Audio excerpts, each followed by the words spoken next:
Magandang araw uli sa inyong lahat mga kamatyas. Dito naman tayo sa laro. Board 2 ng Team Philippines sa ating bagong Grandmaster na si Denden. At ano na ba ang kanyang rating ngayon? Live rating. Yan ang aalamin natin pagkatapos nating i-analyze. Papakita ko sa inyo ang team results versus UAE at yung standing nila after round number 9. Ganun din po sa makakaharap nila sa penultimate round, round number 10. Okay? Black dito si Denden. Ang ginawa ni IM Omran, nag D4, Knight F6, C4 at tinira uli ni Denden ang kanyang paboritong King's Indian. Pareho sila ni Coach Naba. Bishop E2 approaching Averbach variation pero nag C5 muna si Denden. Anti-Averbach system ang tawag dyan. Kasi po pag nag-castling lang dito, papasok na sa gusto ng puti na mundo yung Bishop G5 Averbach. Pero itong C5 medyo may kaunting karga na para maiwasan yon at nag-Knight F3 lang. Ayan. Dito po, ano ba ang plano ni Denden sa C5 niya? Pag kinapture yan, capture queen to queen ba kagad? Ang plano? Ano ba ang mangyayari kung capturing yan? Magku-queen A5 kasi mga kamatyas. Hindi naman ang plano ay capturing yan at magku-queen to queen. Pangit ang black doon, hindi makakapag-castling. Etong queen A5 ay may planong magkaroon ng sacrifice sa E4 at hindi makakapalag ang knight. Konting pag-aaral lang po dito, no? Pag dumiretso ng capture dyan, nagsigi-sige capture, may knight takes E4. Sige-sige capture, magna-knight takes C3. So safe naman, walang queen D8, may queen eh. Okay? At pag kinapture yan, king takes E7 lang. Yun, binitin pa pala. Kasi pag kinapture yan, check, may bishop D2 lang din naman eh, no? So, hindi makaka-capture doon. So, king takes E7 followed by rook D8. At mamaya na intindihin pa paano kakaldugin ang pawn sa C3 na yan. Good na good ang black dyan, mga kamatsas. Okay? Kaya hindi na pinag-iinteres ang capturing yan. Dalawa lang ang tira dito. D5 or yung knight F3 approaching the Maroczy bind system. Ayan na naman. Talagang ang dami ng laro ni Denden. Maroczy bind. Capture, capture, castle, castle, knight C6. So ito po ay Sicilian Maroczy bind na combined ano, na King's Indian at Maroczy bind. Knight C2. Ayan, umatras muna. At nag-rook C8. Siyempre, develop. F3 and A6. Ayan, para mamaya ready to break B5. Queen D2, Knight E5, atake sa C4, and Knight A3, sinuportahan. So dito mga kamatyas, kung B3 ang ipang susuporta, mukhang solid naman, ano, babasagin niya ng B5 eh. May basag. At kapag kinapture, magku-Queen A5 muna, aatakihin muna yung Knight. Pag hinarangan, aatras Queen C7, may atake pa rin sa Knight. At kapag nag-Bishop D4 para masabing may depensa, magna-Knight C4, ide-diretso. Takes, at yung pawn sa B5, pag dumiretso pa rin ang capture dyan, dahil ayaw pabawi ng isang pawn, mag-E5. Mawawala ang pangdepensa ng Knight sa C3, isang pyesa ang kapalit. Okay? Kaya timplado po ang mga counter-counter na gagawin ng black, kaya Knight na lang ang pinang-depensa dito ni Omran para maiwasan din ng B5. Tinireplay ng ating pambato ang atake. Talagang gustong-gustong kunin ng C4. Nag-Knight D5 na binarhan. Bishop takes D5. C takes D5. At nag-Queen D7 si Denden. At yan ang lumalabas na novelty. No? Kasi ang old line ay E6 kagad at B5. Pero ang gusto ng computer dito, basagin kagad ang solid D5 na yan. Natuto rin ako dito mga kamatsas. Hindi ko kasi ginagawa yan eh.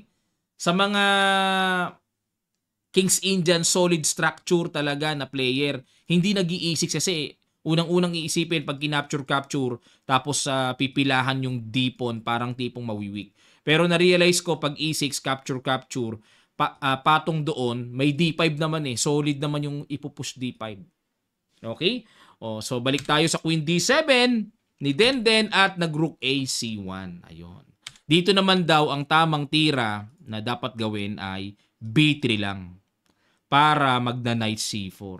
Okay, ipang sasalubong, ibabangga sa Knight E5. Hindi pa maka-F4 dito ang puti, gustuhin mang paalisin yan, papasok lang sa G4 eh. Okay po? So, Rook A C1, E6, ayun, na-realize na ni Denden, kailangan basagin ng solid na D5 na yan. Nag-knight C4, oops, may knight B6 sa paparating, obligado ng capturing yan. Kinapture. Siyempre, kailangan capturing yan para mawala ang pagka-bishop pair ng puti. At nag-queen takes D5. Ayan, medyo kumarga dito si IM. Pinapakain niya yung pawn sa B2. Pero nag-rook C6 lang si Denden. Abang-abang lang. Pag capture, so kahit pa paano magiging solid ang pawn structure. At the same time, with the plan to play rook FC8 para makapag-create ng mainam na baterya control sa open C-file. So, dito, ano ba mangyayari kung capturein ang libreng pawn sa B2? Magro-rook B1 lang. Atake at kapag umalis yan, may counter attack sa B7. Hindi naman pwedeng pangahasan na mag-rook C2 para masabing may depensa, may queen B3 double attack. Ayan, mapapahamak ang black dyan mga kamatsas. Okay? So balik tayo sa rook C6, nag B3, iniwas na rin ang pawn, rook FC8, rook FD1, at nag queen E6. Ayan, todo hamon. Queen to queen, rook takes, obligadong tore para mapanatiling depensado ang pawn, at nag-bishop f4. Kuntiryado talaga ni IM na pabagsakin. Determinado sa pawn d6 at nag-bishop f8. Medyo na passive ang pyesa dito ni Denden muna, no? Tiis-tiis muna. Nag-rook c1, queen f6, tineret ang bishop, queen d2 depensa at nag-h5 pasingaw para kahit papaano may extra square na, baka mamaya maratrat ng atake sa back rank. Nag-h3 d5. Nako, yan ang medyo binibiling tira dito. Sacrifice d5. Bakit? Pag kinapture napaisip ako doon d5 at kinapture ng pawn, no? Capturing talaga yan may bawi. Grabe namang ano yun? Galing kwentado. Bishop e3 and queen takes d5. So dito po, masasabing equal. Pero pag equal ba? Pag nag-offer sa'yo kalaban mo, tatanggapin mo na? Aba, tingin ka muna sa rating. Oy, 22-41. Nako, layo ng diferensya. Almost mahigit, kulang-kulang 300 yata difference. Wag. Ikot-ikot muna, giri-girian muna, iwas-iwas muna. Ito namang puti, genius Sige, queen to queen tayo, endgame tabla, kain ako rating. Di ba? Mautak din pero si Denden, mas mautak kasi umiiwas siya sa queen to queen. Hindi baling ma-exchange ang bishop, wag lang ang reyna para makaiwas pa at may gulo-gulo. Grabe, tablang-tabla to Equal na equal Grabe. Equal na equal pero grabe. Talagang gusto ni Denden na i-squeeze. Gusto yatang magmiyembro ng Pilit Boys team. Ay, kinapture yun laing. Bakit kinapture? Nako, aaprubahan ng Pilit Boys member. Si Denden. Kinain. Dapat daw po ang tira, Queen E1 lang. Queen E1, mabigat na rin pala, no? Kasi pag dito pala, para madepensahan yung pawn, may queen c5 check, capture, bagsak yung pawn sa yan, ang lapit ng king Kaka-check super active tuloy yung king ni Denden, So, capture, king e3. Siguro nakwenta dito ni IM Omra, no? Sakto naman depensado naman pero, iba na to mga kamatsas, aktibong-aktibo, h4 patay. Yung GNH pawn, 2 pawns, kontrolado ng H4. Tingnan natin kung may mangyayari, no? King, kita ko na. Oo nga, merong mangyayari nga, King B2. G5. So, itong 2 pawns po ay kontrolado na itong 3 pawns. So, ibig sabihin, may reserve tempi pa itong si Denden. Bakit tempi? Maraming pang tempo Ayan, natutunan ko yan no? Pag isang tempo lang yun. Pag marami kang pang tempo, tempi yan. May reserve tempi. King C2. B6. Grabe. King B2. B5. Takes. Na-imagine ni Denden. King A3 And wines. B4 check, may pang tempo. Nadali pa doon. Yun, no? So, dito po ay inakala talaga ni IM Omran na parang equal tabla, depensado naman ng B3, equal number of pawns. Pero kahit equal number of pawns, mga kamatsas, timplado dapat yung tempo-tempohan. Dapat kwentado mo yun, dapat natatanaw mo yun.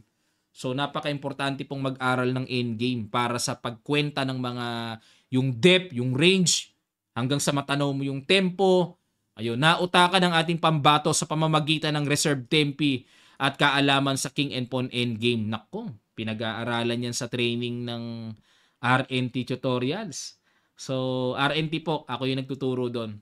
So ano na po kayo? Mag-enroll na po kayo sa ating RNT. So mag-enroll na po kayo sa ating RNT training online group. Ayan, si Kamatsas, Coach Naba po magtuturo doon. Kasama po sa pag-aaralan doon. Bukod sa opening, meron tayong endgame. Bukod sa middle game. Endgame talaga, kailangan aralin talaga yan. Dapat kwentado natin yung mga bagay-bagay, lalo na sa usapang King and Pawn ending. Tempohan yan eh, sugswangan yan eh. Okay po, maraming salamat po mga kamatsas. At dahil dyan, ito po ang resulta ng Team Philippines versus UAE. Ay, kasarap naman sa mata. 4-0 mga kamatsas.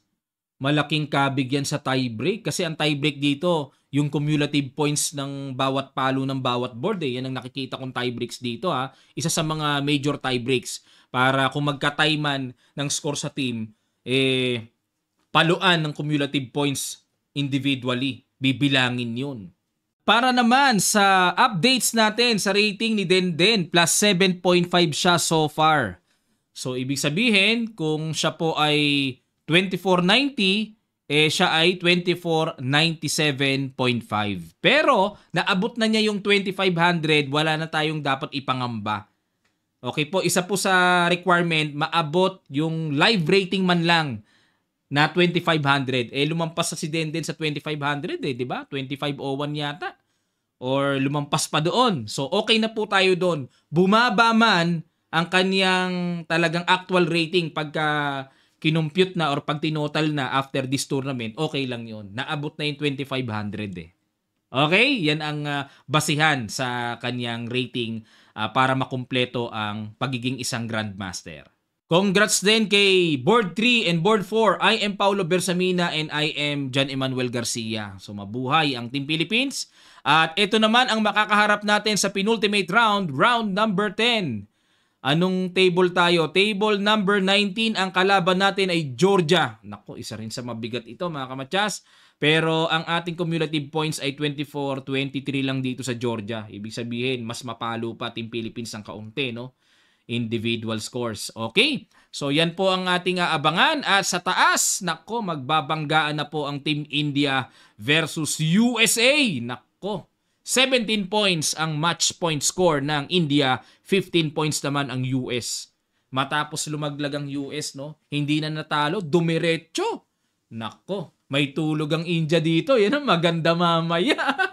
May tulog ang India dito, hindi sila papakasiguro sa lineup ng US. Mamaw lahat ang sa US din. Ang medyo nakikita kong butas lang yung board number 4, si Robson. Pero pag nakatabla siya kay Vijit, malaking laban na. Pero pag natalo si Robson, yun ang problema. 1 point lang mabawasan sa 4, napakabigat na eh. Trouble na kagad yung 3 eh.